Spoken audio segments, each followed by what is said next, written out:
It is time for this week's Political Breakfast, a live edition today. Our strategists Tharon Johnson and Brian Robinson are reflecting on the first week of the Georgia General Assembly's legislative session. Later today, we'll hear from Governor Brian Kemp. He'll deliver his State of the State address at 11 o'clock this morning. Brian and Tharon are here live to discuss the week and the weeks ahead. Good morning to both of you. Good morning.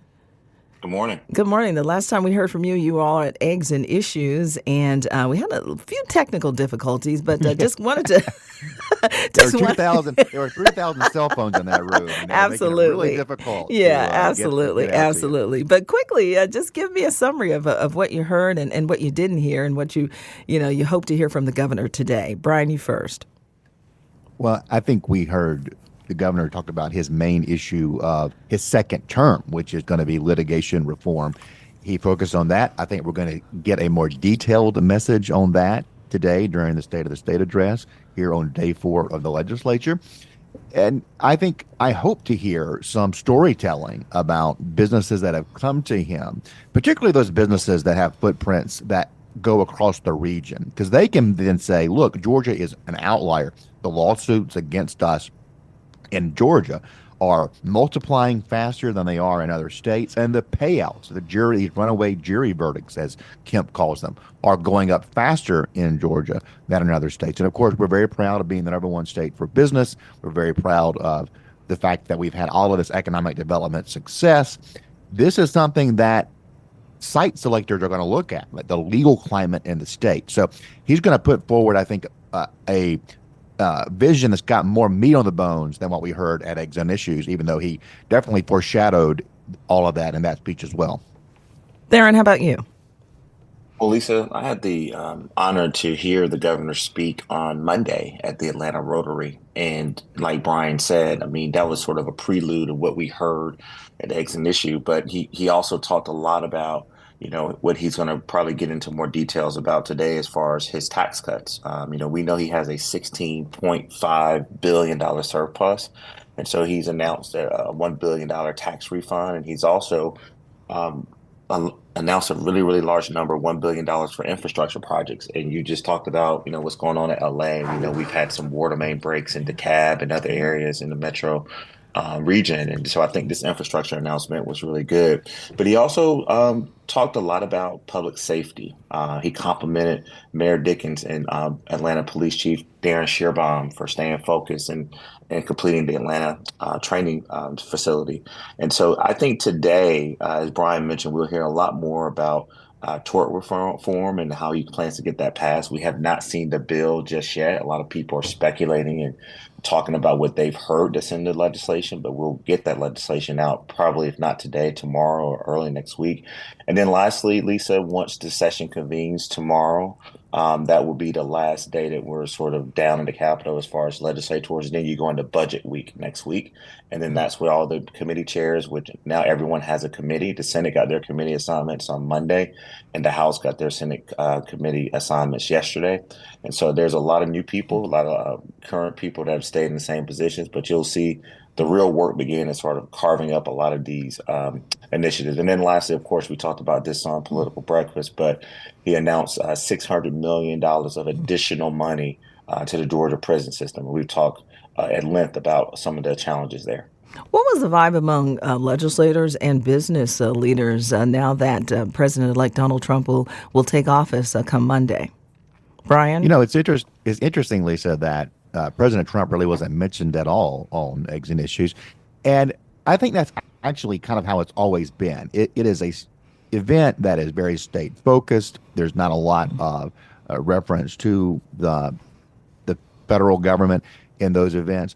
So I think in private conversations, there's a lot of excitement amongst Georgia Republicans about having Trump back in the office. Obviously, there's a lot of things they want to see the country go in a different direction on. And I think we're all hopeful that Trump can do something on the inflation that we faced over the last few years. I think that's going to be a metric upon which he's tested. But in Georgia, they're focused on the state agenda. I appreciate Tharon bringing up the prison investments. That's going to be, I don't think that's going to be controversial. I think that the price tag is massive. That's a huge, I'm sure Brian Kemp and the Appropriations Committee chairman are sick at the stomach about how big that investment is in comparison to the rest of the budget. But I appreciate that they understand the necessity of it. People who go to prison for burglary or something like that don't deserve a death sentence. And in many cases in our prison system, that's the case. It's the most violent prison system in the country. So I think they are being very responsible and governing well by taking that on. What's the energy in Washington, Tharon? You are there for a mayoral conference. What's the buzz there?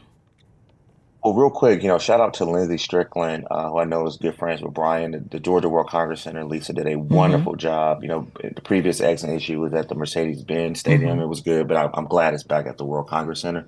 And look, I tried to say this on the live version at Eggs and Issues. You had State Senator Majority Leader Steve Gooch come out and try to hug me and get on the get on the live interview. And I saw, many Republicans who were upbeat. As far as Washington, look, all these mayors are coming to Washington now ahead of the inauguration to really push local agendas. A lot of mayors I talked to last night, Lisa, are still very concerned about funding when it comes to public safety in their cities. Of course, infrastructure is at the top of the list, but there are other things like technology and making sure what they're going to do and what the federal government will regulate and maybe not regulate when it comes to AI.